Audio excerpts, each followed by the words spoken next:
टेके टेके। कहानी की शुरुआत में जापान के नागोया में हिरोमी नाम की एक ऑफिस वर्कर रात में ट्रेन से घर जा रही होती है। उसी ट्रेन में कुछ बच्चे बैग से खेलते हुए टेके टेके के बारे में बात कर रहे होते हैं कि वो वापस आ गई है और लोगों को आधा काट कर मार रही है। तभी वो बैग हिरोमी को लगता है। इस पर वो उन्हें बैग रिटर्न करके टेके टेके के बारे में बात करने से मना करती है। इसके बाद वो एक रेलवे स्टेशन पर उतरकर वहाँ के ओवरपास से जाती है। तभी अचानक वो एक तेज हवा को अपनी ओर आते हुए महसूस करती है और साथ ही एक अजीब आवाज सुनती है। उसका कोई तेजी से पीछा कर रहा होता है। वो उससे डरकर भागती है और छिपने की जगह देखती है। वो वहीं एक घर के अंदर से कुछ बच्चों को टेके टेके नाम की चुड़ैल के बारे में बहस करते हुए सुनती है। फिर जैसे वो सड़क पर कदम रखती है, हवा फिर से तेज हो जाती है और कोई चीज उसे कमर से आधा काट देती है। इससे उसकी मौत हो जाती है। असल में ये टेके टेके ने किया था। अब सीन शिफ्ट होता है एक स्कूल में, जहां हम दो स्कूल गर्ल्स काना और अयाका को बात करते हुए देखते हैं। तभी अयाका की नजर स्कूल की एक लड़की उत्सुमी पर पड़ती है, जिसे वो पसंद करती है। इसीलिए वो अपनी फ्रेंड काना से कहती है कि अगर तुम उत्सुकी को मेरे साथ डेट पर चलने के लिए बोलोगी तो मैं तुम्हें नेक्स्ट वीक लंच करवाऊंगी। इसके बाद काना उत्सुमी के पास जाती है और उसे अयाका के साथ डेट पर जाने का पूछती है। उत्सुमी अयाका को जाने बिना ही उसके साथ डेट पर जाने के लिए हाँ बोल देता है, क्योंकि वो काना को जानता था। इसके बाद काना अयाका को बताती है कि उत्सुमी ने डेट के लिए हाँ बोल दिया है। इसे सुन अयाका बहुत एक्साइटेड होकर खुश होती है। नेक्स्ट सीन में हम काना को उसके घर जाते हुए देखते हैं। काना के घर में उसकी माँ होती है और काना की कजिन उससे मिलने आई होती है। इसका नाम रीनी होता है। दोनों आपस में बात करती हैं। रीनी उसे अपने न्यू बॉयफ्रेंड का फोटो दिखाती है, लेकिन थोड़ी देर बाद काना उसे अपने रूम से बाहर निकाल देती है, क्योंकि उसे किसी के साथ रूम शेयर करना पसंद नहीं है। नेक्स्ट सीन में हम काना और अयाका को स्कूल में बात करते देखते हैं। अयाका अपनी डेट के बारे में बात करती है कि उत्सुमी सिर्फ काना के बारे में बात कर रहा था, क्योंकि उन दोनों के पास उसके अलावा कोई टॉपिक नहीं था। साथ ही बताती है कि उसने आज स्कूल से घर साथ चलने का कहा है। अब अयाका नर्वस होती है, इसीलिए वो काना को मना लेती है कि वो भी उनके साथ चले। इसके बाद वो तीनों घर जाने से पहले एक कैफे में बैठे होते हैं, जहाँ उत्सुमी उन्हें अपना न्यू फोन दिखाते हुए उसमें हिरोमी के मर्डर की न्यूज दिखाता है और बताता है कि उसे टेके टेके नाम की चुड़ैल ने मारा होगा। काना को टेके टेके के बारे में पता नहीं था, इसीलिए वो उसे टेके टेके के बारे में बताते हुए कहता है कि वो एक भूत है। इसकी लोअर बॉडी नहीं है, यानी कि निचला हिस्सा नहीं है। तुम कभी रात में ओवरपास से जाओगे तो तुम्हें टेके टेके की आवाज आएगी और वो तुम्हारी ओर आएगी। अगर तुमने उसे पीछे मुड़कर देख लिया तो वो तुम्हारी बॉडी को बीच में से काट देगी। इस पर अयाका आगे बताती है कि अगर तुम उससे बच भी गए तो वो तुम्हें 3 दिन के अंदर कैसे भी मार डालेगी। ये सब बातें उन्होंने लोगों से सुनी हुई थी। इसके बाद अयाका वॉशरूम जाने का बोल वहाँ से चली जाती है।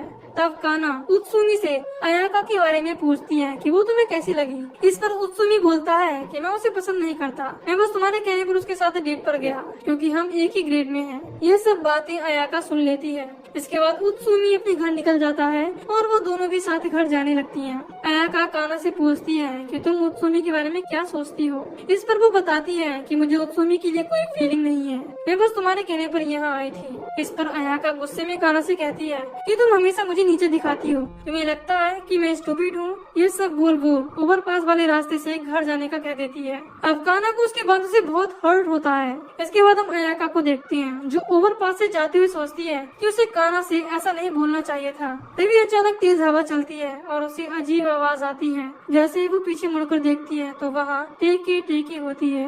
अयाका वहाँ से भागती है, लेकिन वो गिर जाती है और टेके टेके तेजी से उसके पास आकर उसकी बॉडी के 2 टुकड़े कर अयाका को मार डालती है। नेक्स्ट सीन स्कूल का होता है, जहाँ काना अपनी फ्रेंड की डेथ होने पर सदमे में थी। तभी एक टीचर आकर उसे संभालती है और काना को पुलिस स्टेटमेंट के लिए एक रूम में ले जाती है, क्योंकि लास्ट टाइम काना ही अयाका के साथ थी। लेकिन काना पुलिस को अयाका के साथ हुई लड़ाई के बारे में नहीं बताते। वो सिर्फ बताती है कि हम कल मिले थे, फिर अपने घर चले गए। अब काना अयाका के बारे में कल रात की बात को याद करती है कि वो कैसे उसके साथ न जाकर दूसरे रास्ते से घर गई। इसके बाद काना घर आ जाती है, जहाँ वो न्यूज में हिरोमी के मर्डर केस को देखती है। इसमें बताया जा रहा था कि हिरोमी के बॉयफ्रेंड को उसके मर्डर के जुर्म में पुलिस ने अरेस्ट किया है, लेकिन हिरोमी के बॉयफ्रेंड का स्टेटमेंट है कि उसका इसमें कोई इन्वॉल्वमेंट नहीं था, बल्कि उसने तो बिना लोअर वाली कटी हुई लड़की को देखा था। तभी तेज हवा चलकर काना के घर का गेट खुल जाता है, जिससे वो बहुत डर जाती है। लेकिन वहाँ कोई नहीं होता, बल्कि उसकी मॉम आती है और काना के पास बैठ जाती है। इसके बाद हम काना को बस स्टॉप पर देखते हैं। वो बस अपनी फ्रेंड के बारे में सोच रही थी। तभी वहाँ से कुछ बच्चे निकलते हैं जो टेके टेके के ये बात कर रहे थे। जब काना स्कूल से घर जा रही होती है तो उसे उत्सुमी मिलता है, जैसे वो बोलती है कि मैंने पुलिस को नहीं बताया कि मेरी उस रात अयाका से फाइट हुई थी। इसके बाद उत्सुमी काना का मूड सही करने के लिए उसे एक पहाड़ी पर लेकर जाता है। उत्सुमी बताता है कि जब वो अयाका के साथ डेट पर गया था तब अयाका ने मुझे बताया था कि तुम दोनों बेस्ट फ्रेंड हो और अगर तुम दोनों के बीच फाइट होती तो तुम नेक्स्ट डे सब भूलकर फिर से अच्छे फ्रेंड बन जाते थे। ये सुन काना स्माइल करती है, लेकिन अगले ही पल अयाका को याद कर रोने लगती है। इसके बाद उत्सुमी काना को ड्रॉप कर देता है, जहाँ से वो अपने घर जाती थी। जाने से पहले काना उत्सुमी से हिरोमी के मर्डर केस के बारे में बात करती है कि उसकी बॉयफ्रेंड ने आधी घटी लड़की को देखा था। इस पर उत्सुमी उसे कहता है कि टेके टेके बस कहानियों में है, रियल में नहीं। उसका बॉयफ्रेंड बचने के लिए सब बोल रहा होगा। उत्सुमी काना की बातों पर विश्वास नहीं करता। इसके बाद काना वहाँ से चली जाती है। नेक्स्ट सीन में काना उसी ओवरपास के यहाँ खड़ी होती है और अंधेरा हो चुका था। काना अपनी फ्रेंड को ट्रिब्यूट करने के लिए फ्लावर लेकर ओवरपास पर जाती है।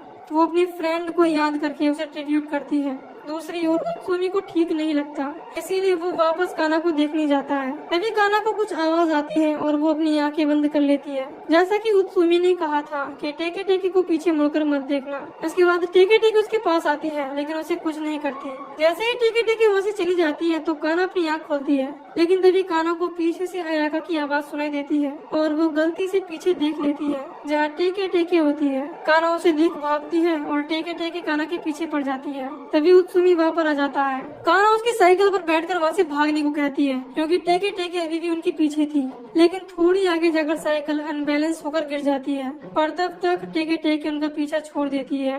नेक्स्ट सीन हॉस्पिटल का होता है, जहाँ उत्सुमी को देखते हैं। इसका साइकिल से गिरने की वजह से पैर फ्रैक्चर हो गया था। काना हॉस्पिटल जाकर उत्सुमी को सॉरी बोलती है। इसके बाद वो लाइब्रेरी जाती है, जहाँ वो एक हिस्ट्री बुक में टेके टेके के बारे में देखती है।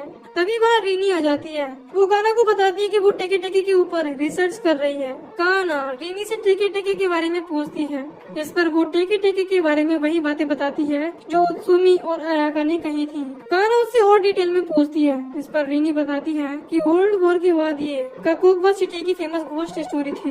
एक लेडी ने काकोगवा में सुसाइड किया था, तब से ही ये सब शुरू हुआ। आगे रीनी बताती है कि वो काकोगवा के प्रोफेसर से मिलने जा रही है, जहाँ वो उस सुसाइड केस के बारे में उनसे बात करेगी। रीनी जाहिर ही होती है कि कानों से बताती है कि उसने टेके टेके को देखा है और अगले दिन उसे देखे हुए 3 दिन हो जाएंगे, यानी काना के पास एक ही दिन बचा है। इसीलिए रीनी काना को अपने साथ काकोगवा ले जाती है। इसके बाद वो वहाँ के प्रोफेसर से मिलती है।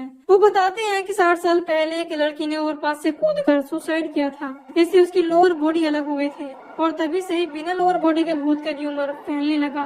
तभी हम काना को एक डायरी में मिकासा चू की जगह माइका चू लिखते हुए देखते हैं, जहाँ उस लड़की का पहले घर हुआ करता था। इसके बाद काना उसके सुसाइड करने का कारण पूछती है, लेकिन प्रोफेसर के पास इसकी कोई जानकारी नहीं होती।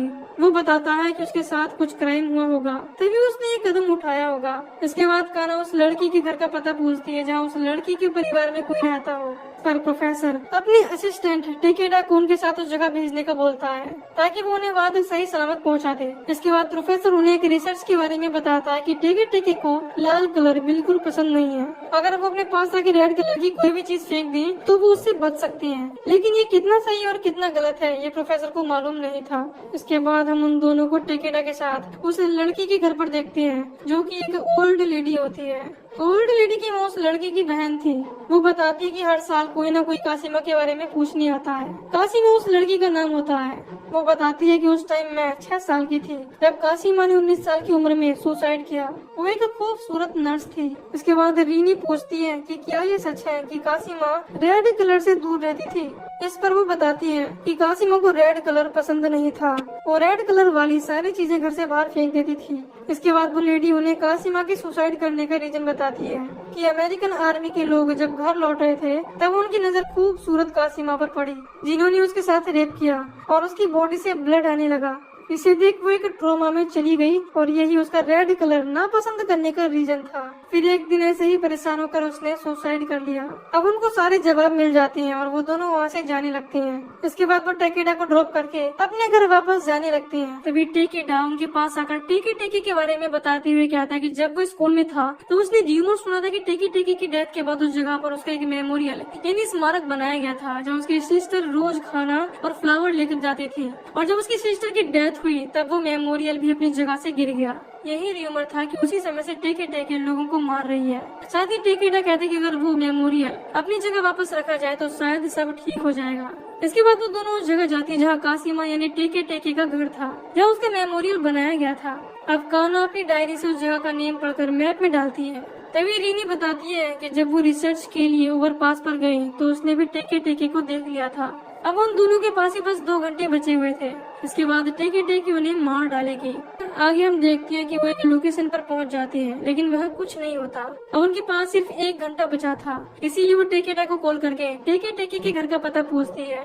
टेकेडा प्रोफेसर के ऑफिस में जाकर मैप चेक करता है और उन्हें जगह का नाम बताता है, जहाँ उन्हें पता चलता है कि काना ने डायरी में जगह का गलत नाम लिख लिया था। असली लोकेशन उनके यहाँ से 8 किलोमीटर दूर थी। इसके बाद टेकेडा उन्हें कॉल पर ही मैप बताता है, लेकिन तभी टेकेडा को एक सिक्योरिटी गार्ड पकड़ लेता है, क्योंकि वो बिना परमिशन प्रोफेसर के ऑफिस में था।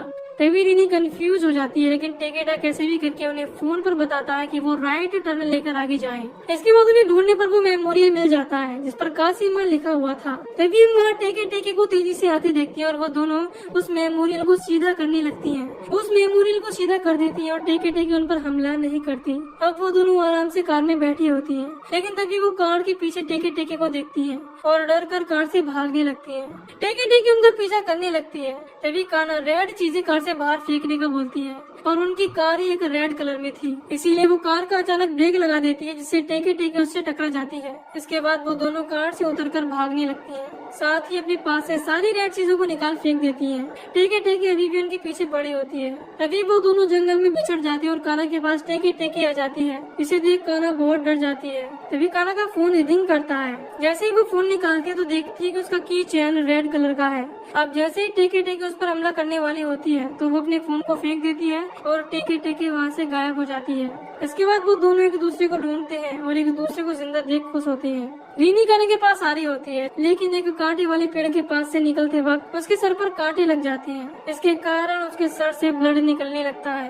अब क्योंकि ब्लड का कलर रेड है, इसीलिए टेके टेके वहाँ तेजी से आकर काना के सामने ही रीनी की बॉडी के 2 टुकड़े कर उसे मार डालती है। जैसे उसने हिरोमी के रेड की चैन को देख और अयाका के रेड बैग को देख मारा था। आगे हम देखते हैं कि कुछ बच्चे काना के घर के सामने से बात करते हुए निकलते हैं कि यहाँ एक पागल लड़की रहती है जो रेड कलर की चीजें खिड़की से फेंकती रहती है। वहीं हम टेके टेके को भी घर के पास से जाते हुए देखते हैं, यानी वो अभी भी काना को मारने की फिराक में है। नेक्स्ट सीन 1 साल बाद का होता है, जहाँ टेकेडा काना के घर से मिलने आता है। काना की माँ उसे बताती है कि वो अपनी कजिन की डेथ के बाद सदमे से बाहर नहीं आई है, वो हमेशा अपने रूम में रहती है। टेकेडा उससे मिलने रूम में जाता है और अपने साथ उसके लिए स्वीट्स लाया होता है, क्योंकि वो अब प्रोफेसर बन गया था।